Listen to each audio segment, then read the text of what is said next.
Assalamualaikum warahmatullahi wabarakatuh. Baik, kita lanjutkan materi kita pada bab berikutnya yaitu ekosistem. Ya, eh, jadi makhluk hidup dengan lingkungannya itu merupakan satu kesatuan fungsional yang tidak dapat dipisahkan. Ya, nah sehingga muncul suatu hubungan. Ya, nah hubungan yang terjadi ya, hubungan timbal balik antara makhluk hidup dengan lingkungannya, itulah yang disebut dengan ekosistem.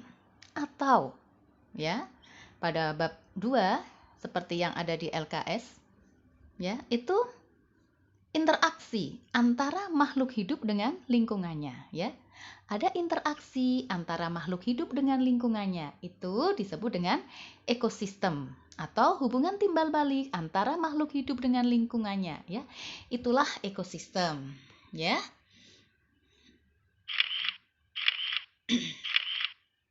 Nah, ekosistem ini mempunyai komponen. Nah, apa saja komponen yang ada dalam ekosistem? Ya, ekosistem mempunyai dua komponen, yaitu komponen abiotik dan komponen biotik. Nah, komponen abiotik atau biasa disebut dengan komponen tak hidup. Ya, yang masuk pada komponen tak hidup atau abiotik itu antara lain tanah, air, udara, matahari, ya, cahaya matahari. Nah, sedangkan komponen yang termasuk pada komponen yang hidup, ya, atau biotik, antara lain tumbuhan, manusia, hewan, juga di sini termasuk mikroorganisme. Ya. Nah, selain itu, ya, ekosistem ini ya berdasarkan fungsinya ya pada ekosistem, komponen biotik ini dibedakan menjadi beberapa, ya. Antara lain yang masuk pada komponen biotik ya berdasarkan fungsinya ini. Jadi berdasarkan fungsinya komponen biotik itu dibedakan menjadi ada yang disebut dengan produsen, ada yang disebut dengan konsumen, dan ada yang disebut dengan pengurai ya. Nah, yang pertama ya adalah produsen. Nah, produsen ya itu merupakan kelompok organisme yang dapat membuat makanan sendiri ya. Semua jenis tumbuhan hijau disebut produsen, termasuk pada produsen ya. Nah, itu. Nah, organisme yang dapat membuat makanan sendiri itu disebut dengan organisme autotrof. Ya. Jadi, yang masuk pada produsen adalah semua jenis tumbuhan hijau. Ya, itu produsen. Ya. Kemudian, yang kedua, selain produsen, komponen biotik adalah konsumen. Ya. Konsumen yang terdiri dari hewan dan manusia. Kelompok ini tidak dapat membuat makanan sendiri. Untuk itu, tergantung pada organisme lain. Nah, organisme seperti ini ya yang tidak bisa membuat makanan sendiri itu disebut organisme heterotrof. Ya. Nah, untuk memenuhi kebutuhannya itu bergantung pada organisme lain ya, seperti yang tadi sudah disebutkan. Maka di sini terjadi peristiwa apa? Yang namanya makan dimakan ya di sini. Nah, kemudian yang ketiga selain produsen, konsumen ada disebut dengan pengurai atau decomposer ya. Merupakan mikroorganisme yang menguraikan senyawa organik atau bahan makanan yang ada pada sisa organisme ya menjadi senyawa anorganik yang lebih kecil. Nah, pengurai ini biasanya dari golongan jamur dan bakteri yang tidak dapat membuat makanan sendiri. Makanannya itu diperoleh dengan cara menguraikan organisme yang telah mati. Di mana hasil penguraian ini berupa zat mineral yang akan meresap ke dalam tanah. Zat mineral tersebut akan diambil oleh tumbuhan ya. Nah, Selain itu, ekosistem ya, itu mempunyai satuan-satuan ya, satuan-satuan ekosistem. Ada yang pertama adalah individu, yang kedua populasi, kemudian ada komunitas. Ya. Nah, yang pertama individu. Individu itu apa? Individu itu makhluk hidup tunggal. Ya, populasi. Populasi itu sekelompok makhluk hidup yang sejenis. Ya, mendiami tempat tertentu. Sedangkan komunitas, ya, itu kumpulan dari beberapa populasi yang berbeda yang saling berinteraksi pada daerah tertentu. Itu komunitas, ya. Nah, seperti ini ya. Kalau digambarkan, nah, teman-teman bisa lihat ya. Itu yang disebut individu. Tuh, individu itu makhluk hidup tunggal. Ya, pada gambar di situ seekor zebra. Ya, kemudian populasi itu ditampilkan di situ pada sekelompok zebra. Jadi sejenis ya, semuanya zebra. Itu populasi. Ya, kemudian yang di bawah ya, gambar paling bawah itu adalah komunitas ya. Di situ sudah tampak beberapa ya, bermacam-macam. Itu komunitas tuh ya.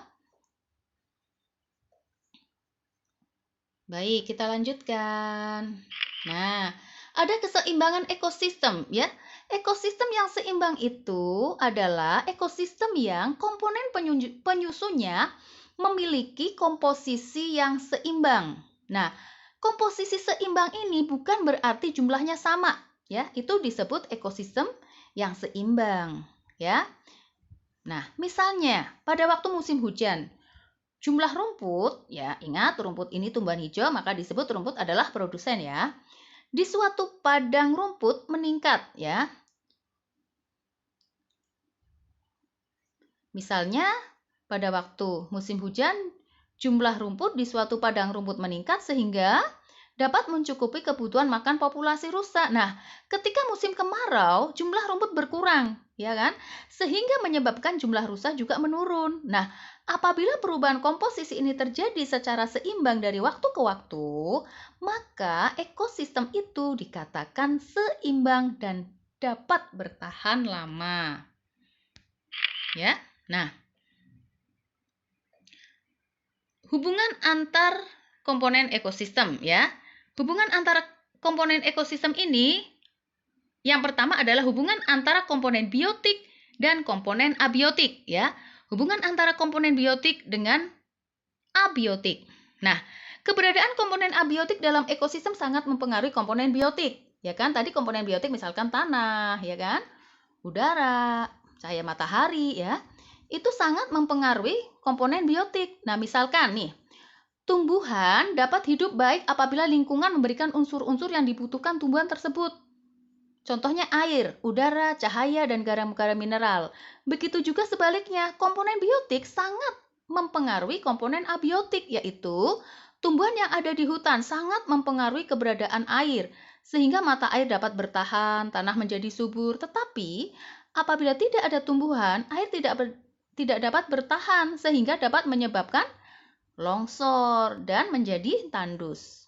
Nah, berikutnya, komponen abiotik yang tidak bergantung dengan biotik ya, antara lain gaya gravitasi, matahari, tekanan udara. Ini komponen abiotik yang tidak bergantung dengan biotik. Ya, itu. Kemudian berikutnya adalah hubungan antara komponen biotik dengan biotik, ya. Hubungan antara komponen biotik dengan biotik. Di antara produsen, konsumen, dan pengurai adalah saling ketergantungan. Tidak ada makhluk hidup yang hidup tanpa makhluk hidup lainnya. Nah, jadi setiap makhluk hidup itu memerlukan makhluk hidup lainnya untuk saling mendukung, ya.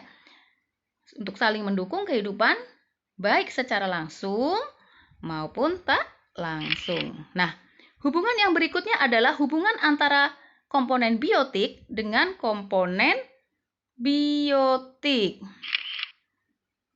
Hubungan antara komponen biotik dengan komponen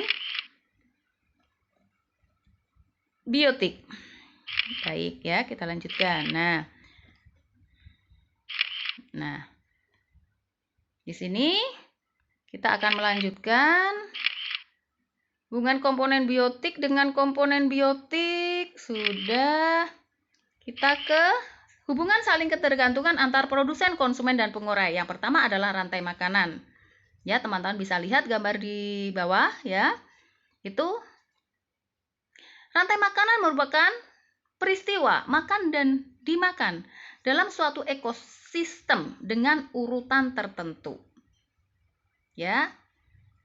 Nah, seperti itu teman-teman ya. Seperti yang sudah ditampilkan. Hubungan saling ketergantungan antar produsen, konsumen, dan pengurai berikutnya adalah jaring-jaring makanan. Ya. Jaring-jaring makanan merupakan sekumpulan rantai makanan yang saling berhubungan dalam suatu ekosistem. Ya. Terdiri atas lebih dari 2 rantai makanan, ya. Itu disebut dengan jaring-jaring makanan. Jadi lebih kompleks lagi, ya. Kalau rantai makanan itu sederhana, ya. Tuh. Nah, selanjutnya adalah piramida makanan. Teman-teman bisa lihat di sini ada piramida, ya. Piramida di sini disebut piramida makanan, ya. Nah, piramida makanan merupakan gambaran perbandingan antara produsen, ya, konsumen 1, konsumen 2, konsumen 3, dan seterusnya, ya, seperti itu. Nah, dalam piramida ini, semakin ke puncak itu biomasanya semakin kecil, ya. Nah, kemudian di sini ada arus energi. Nah, arus energi ini merupakan perpindahan energi dari tempat yang tinggi ke tempat yang rendah, yaitu dari sinar matahari, lalu ke produsen, kemudian ke konsumen tingkat 1, kemudian ke konsumen tingkat 2, sampai ke pengurai. Nah, seperti itu ya, itu namanya arus energi.